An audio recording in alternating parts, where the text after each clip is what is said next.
അതിരാവിലെ സൂര്യൻ ഉദിക്കുന്നതിന് മുമ്പ് തന്നെ കൊച്ചുകേളുവും ഗോമതിയും അവരുടെ കുടിൽ വിട്ട് ആ ഗ്രാമത്തെ ലക്ഷ്യമാക്കി കിഴക്ക് ദിക്കിലേക്ക് നടന്നു. അത്യാവശ്യം വേണ്ട ആഹാര സാധനങ്ങളും കുറച്ച് വസ്ത്രങ്ങളും അവരുടെ ഭാണ്ഡക്കെട്ടിലുണ്ട്. കിഴക്കോട്ടേക്ക് സഞ്ചരിച്ചാൽ തങ്ങൾ ലക്ഷ്യം വെക്കുന്ന ആ അത്ഭുത ഗ്രാമത്തിൽ എത്തിപ്പെടുമെന്ന വിശ്വാസത്തിന്റെ പുറത്താണ് ഇരുവരും നടക്കുന്നത്. അതല്ലാതെ അങ്ങനെ ഒരു ഗ്രാമം അവിടെ ഉണ്ട് എന്നതിന് യാതൊരു തെളിവും അവർക്കില്ല. എന്നാലും ഗോമതി പറഞ്ഞ കാര്യങ്ങൾ, അവർ നേരിൽ കണ്ട കാര്യങ്ങൾ, അതെല്ലാം ഇരുവരുടെയും വിശ്വാസത്തിന് മാറ്റുകൂട്ടി. കൊടും കാടാണ്, ചുറ്റും ഭീതിപ്പെടുത്തുന്ന വന്യത, ക്ഷുദ്രജീവികളുടെ ശബ്ദങ്ങൾ ഇടയ്ക്കിടെ അവരെ ഭയത്തിലാഴ്ത്തി. കുറ്റാക്കൊരുരുട്ടിൽ ഒരു റാന്തൽ വിളക്കിന്റെ വെളിച്ചത്തിലാണ് അവർ സഞ്ചരിക്കുന്നത്. കുറച്ചു ദൂരം സഞ്ചരിച്ചപ്പോഴേക്ക് അങ്ങ് കിഴക്കേ ചക്രവാളത്തിൽ മെല്ലെ സൂര്യൻ തലപൊക്കി തുടങ്ങി. അതോടെ അവരുടെ ഉള്ളിലെ ഭയത്തിനൊരു ആശ്വാസമായി. പിന്നീടുള്ള യാത്ര കുറച്ചുകൂടി വേഗവും ആയാസരഹിതവുമായി അവർക്ക് തോന്നി. എന്നിരുന്നാലും കാടാണ്, അപകടം എപ്പോൾ വേണമെങ്കിലും ഉണ്ടാകാം. ആ ഉൾക്കരുതൽ അവർക്കുണ്ടായിരുന്നു. അവർ പരമാവധി വേഗത്തിൽ കിഴക്ക് ദിക്ക് ലക്ഷ്യമാക്കി നടന്നുകൊണ്ടേയിരുന്നു. കാടിനുള്ളിൽ നാട്ടിൽ കാണുന്നത് പോലെ വഴികളൊന്നുമില്ല. ആനകൾ തെളിച്ച കാട്ടുവഴികളെയാണ് അവർ ആശ്രയിക്കുന്നത്. കിഴക്ക് ദിക്കിലേക്ക് വഴികൾ കിട്ടാത്ത പക്കം കയ്യിലുള്ള അരിവാൾ ഉപയോഗിച്ച് അവർ കാട് വെട്ടി തെളിച്ച് മുന്നേറും. വിശക്കുമ്പോൾ കൈവശം വെച്ചിരിക്കുന്ന ലഘുഭക്ഷണങ്ങൾ കഴിച്ച് അല്പസമയം വിശ്രമിക്കും. ഇത്തരത്തിൽ ആ പകൽ മുഴുവൻ അവർ പരമാവധി ദൂരം പിന്നിട്ടു. അപ്പോഴേക്കും നേരം വൈകി തുടങ്ങി. ഇനി യാത്ര ദുഷ്കരമായിരിക്കും. ഇരുട്ടും മുമ്പേ ഒരു സുരക്ഷിതമായ സ്ഥാനം കണ്ടെത്തണം. അങ്ങനെ കുറച്ചു സമയത്തെ തിരച്ചിലിനൊടുവിൽ കൊച്ചുകേളു ഒരു പാറക്കെട്ടിനിടയിൽ ചെറിയൊരു ഗുഹ കണ്ടെത്തി. മറ്റ് ക്ഷുദ്രജീവികളൊന്നും ഗുഹയ്ക്കുള്ളിൽ ഇല്ല എന്ന് ഉറപ്പാക്കിയ ശേഷം ഗോമതിയുമായി കൊച്ചുകേളു അതിനുള്ളിൽ കയറി. ഗുഹാമുഖത്ത് തന്നെ ഒരു ആഴിയും കൂട്ടി. അങ്ങനെ ആ രാത്രി മുഴുവൻ അവർ അതിനുള്ളിൽ കഴിച്ചുകൂട്ടി. അതിശക്തമായ തണുപ്പും വന്യജീവികളുടെ ശബ്ദങ്ങളും അവർക്കത്ര സുഖകരമല്ലാത്ത ഒരു രാത്രിയായിരുന്നു സമ്മാനിച്ചത്. എന്തായാലും നേരം പുലർന്നതോടെ ഇരുവരും അവരുടെ യാത്ര തുടർന്നു. കാട് വെട്ടിത്തെളിച്ചും അരുവിയിൽ നിന്നും വെള്ളം ശേഖരിച്ചും അവർ മുന്നോട്ട് നീങ്ങി. ഇത്തരത്തിൽ 3 ദിവസം കടന്നുപോയി. അവർ കയ്യിൽ കരുതിയിരുന്ന ഭക്ഷണമൊക്കെ തീർന്നിരുന്നു. ഇനിയും ഗ്രാമം കണ്ടെത്താനാവാത്ത വിഷമം അവരെ തളർത്തി. ഇരുവരുടെയും വിശ്വാസം തകർന്നു തുടങ്ങി. ഇനി എന്ത് ചെയ്യണമെന്ന ചോദ്യം അവർ പരസ്പരം പലകുറി ചോദിച്ചു. അവർ ആകെ തളർന്നിരുന്നു. അവിടെ കണ്ട ഉയരമുള്ള ഒരു പാറക്കെട്ടിൽ ഗോമതിയെ സുരക്ഷിതമാക്കി ഇരുത്തിയിട്ട് കൊച്ചുകേളു കാടിനുള്ളിൽ കാട്ടുകനികളും മറ്റും തേടി അല്പദൂരം സഞ്ചരിച്ചു. അപ്പോൾ കൊച്ചുകേളുവിന് നേർക്ക് ഒരു കാട്ടുപന്നിയുടെ ആക്രമണമുണ്ടായി.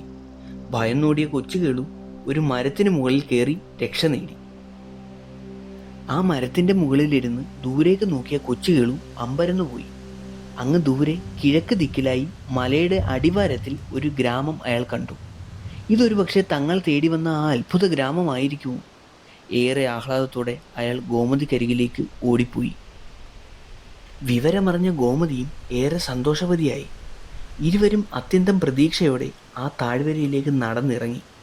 വേഗത്തിൽ നടന്നാൽ നേരം ഇരുട്ടും മുമ്പേ ആ ഗ്രാമത്തിലെത്താം. ഇരുവരും ഇതുവരെയും സഞ്ചരിച്ചതിലും വേഗത്തിൽ ആ ഗ്രാമം ലക്ഷ്യമാക്കി നടന്നു. Welcome back to fine story.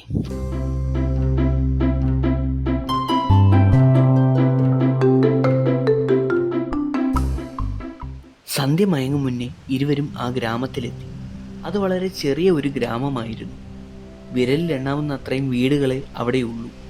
സന്ധ്യ ആയതുകൊണ്ടാവും പുറത്തൊന്നും ആരെയും കണ്ടില്ല. പക്ഷെ ആ ഗ്രാമത്തിൽ പ്രവേശിച്ചതോടെ രണ്ടുപേർക്കും എന്തെന്നില്ലാത്ത ഒരു സന്തോഷവും മനസുഖവും അനുഭവപ്പെട്ടു. ഒരു ദൈവീകത സദാ അവിടെ പ്രസരിക്കുന്നതായി അവർക്ക് തോന്നി. പക്ഷെ ആ ഗ്രാമത്തിലെ വീടുകളെല്ലാം വളരെ സാധാരണമായ വീടുകളായി കാണപ്പെട്ടു. അത്ഭുതപ്പെടുത്തുന്ന തരം കാഴ്ചകളൊന്നും അവിടെ അവർ കണ്ടില്ല. സമ്പന്നമായ ഒരു ഗ്രാമമായിരുന്നു അവരുടെ മനസ്സിൽ. എന്നാൽ ഇത് തികച്ചും ഒരു സാധാരണ ഗ്രാമമാണ്. ഇനി തങ്ങൾ തേടി വന്ന ആ അത്ഭുത ഗ്രാമം ഇതല്ലേ? ഇരുവരുടെയും ഉള്ളിൽ ആശങ്ക ഉദിച്ചു. ഏതായാലും ആരോടെങ്കിലും ചോദിക്കുക തന്നെ ചെയ്യാം. എന്നാൽ പുറത്തെങ്ങും അവർ ആരെയും കണ്ടില്ല. തൊട്ടു മുന്നിൽ കണ്ട ഒരു വീട്ടിൽ കയറി ആരോടെങ്കിലും വിവരങ്ങൾ ചോദിച്ചറിയാൻ തന്നെ അവർ തീരുമാനിച്ചു. ഇരുവരും ചേർന്ന് ഒരു വീടിൻ്റെ വാതിലിൽ മുട്ടി. ഒട്ടും വൈകാതെ ഒരു സ്ത്രീ ആ വാതിൽ തുറന്നു. ആ സ്ത്രീയുടെ വേഷവിധാനത്തിൽ യാതൊന്നും അതിശയിപ്പിക്കുന്നതായി തോന്നിയില്ല. ഒരു സാധാരണക്കാരി. വാതിൽ തുറന്നതും ഗോമതിയെയും കൊച്ചു കെളുവിനെയും കണ്ട ആ സ്ത്രീ അവരെ അകത്തേക്ക് ക്ഷണിച്ചു. ഇരുവരും ക്ഷണം സ്വീകരിച്ച് അകത്ത് കയറി. ആ വീട്ടിൽ ആ സ്ത്രീയും അവരുടെ ഒരു ചെറിയ മകനും മാത്രമായിരുന്നു താമസം. അവർ യാതൊന്നും ചോദിക്കാതെ തന്നെ ഗോമതിക്കും കൊച്ചു കേൾവിനും ഭക്ഷണവും വെള്ളവും നൽകി സൽക്കരിച്ചു. അവരുടെ ഈ സ്നേഹപൂർവ്വമുള്ള പെരുമാറ്റം കണ്ട് ഗോമതിക്കും കൊച്ചു കേൾവിനും അതിശയം തോന്നി. ഒട്ടും വൈകാതെ ഇരുവരും തങ്ങളുടെ സംശയം അവരോട് ചോദിച്ചു. ഇത് തന്നെയാണോ വനദുർഗ കുടികൊള്ളുന്ന ആ അത്ഭുത ഗ്രാമം? ഒരു ചെറു പുഞ്ചിരിയോടെ ആ സ്ത്രീ അവർക്ക് മറുപടി നൽകി. അതെ, നിങ്ങൾ തേടി വന്ന അത്ഭുത ഗ്രാമം ഇതാണ്. എന്നാൽ ഞങ്ങൾ പ്രതീക്ഷിച്ചതുപോലെ സമ്പന്നമല്ലല്ലോ ഈ ഗ്രാമം.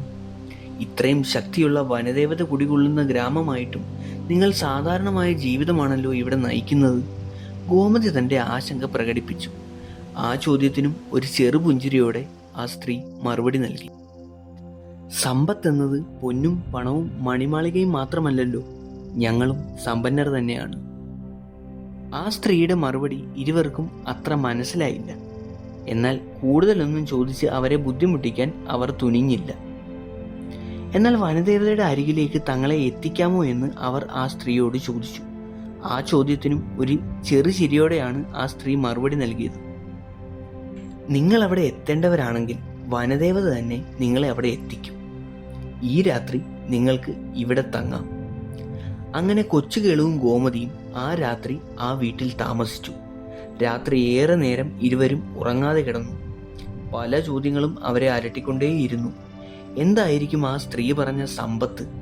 എന്തുകൊണ്ടാകും വനദേവതയുടെ അടുത്തേക്കുള്ള വഴി അവർ തങ്ങൾക്ക് പറഞ്ഞു തരാഞ്ഞത്? അങ്ങനെ ഇരുവരും പല ചോദ്യങ്ങളും പരസ്പരം ചോദിച്ചുകൊണ്ട് അവിടെ കിടന്നു. രാത്രി ഏറെ വൈകിയാണ് ഇരുവരും ഉറങ്ങിയത്. ആ രാത്രി കൊച്ചുകേളു ഒരു സ്വപ്നം കണ്ടു.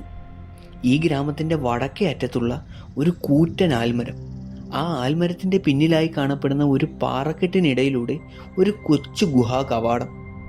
അതിലെ നടന്നു ചെന്നാൽ ആ മലയുടെ മുകളിൽ വനത്തിലേക്കാണ് ആ ഗുഹാ വഴി ചെന്ന് തുറക്കുന്നത്. ആ വനപാതയിൽ മുന്നോട്ടേക്ക് ചെന്നാൽ വനദേവതയെ ആരാധിക്കുന്ന കൽവിളക്ക്. ഇതായിരുന്നു കൊച്ചുകേളു കണ്ട സ്വപ്നം. കൊച്ചുകേളു മെല്ലെ കണ്ണു തുറന്നു. അതേസമയം തന്നെ ഗോമതിയും ഉണർന്നിരുന്നു. കൊച്ചുകേളു താൻ കണ്ട സ്വപ്നത്തെപ്പറ്റി ഗോമതിയോട് പറഞ്ഞു.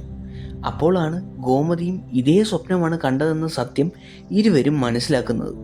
അതോടെ ഇത് ആ സ്ത്രീ പറഞ്ഞതുപോലെ വനദേവത തങ്ങൾക്ക് വഴി കാട്ടി തന്നതാണെന്ന് അവർ തിരിച്ചറിയുന്നു.